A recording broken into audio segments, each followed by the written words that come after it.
Union ভূমি সহকারী কর্মকর্তা মোহাম্মদ জেহাদুল ইসলাম সরকার তৃতীয় শ্রেণীর এই চাকরির ১১তম গ্রেডের সর্বোচ্চ বেতন ৩২,২৪০ টাকা। এই বেতনে চাকরি করেই কোটিপতি তিনি। বাস করেন ৬তলা ভবনে শীতাতপ নিয়ন্ত্রিত ফ্ল্যাটে। অভিযোগ উঠেছে এই চাকরি করেই সম্পদের পাহাড় গড়েছেন জেহাদুল ইসলাম। আয়ের সঙ্গে নজিরবিহীন এমন বৈসাদৃশ্য থাকা এই ভূমি কর্মকর্তা বর্তমানে সিরাজগঞ্জের রায়গঞ্জ উপজেলার ঘুরকা ইউনিয়নের দায়িত্ব পালন করছেন। জানা গেছে, জেহাদুল ইসলাম সরকার ১৯৭৫ সালের ২১ ডিসেম্বর জন্মগ্রহণ করেন। উচ্চ মাধ্যমিক পাশ করার পর ১৯৯৬ সালে ইউনিয়ন ভূমি উপসহকারী পদে যোগ দেন।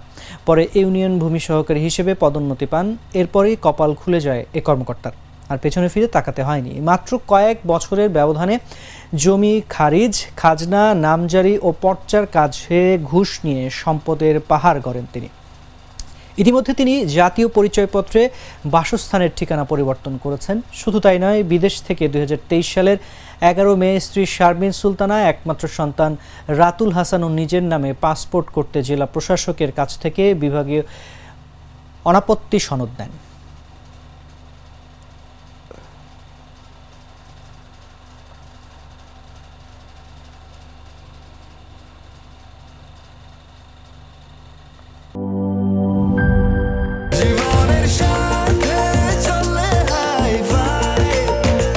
স্বাস্থ্যকর অল টাইম ফ্যামিলি কেক, সব সময় অল টাইম হেলদি লাইফ।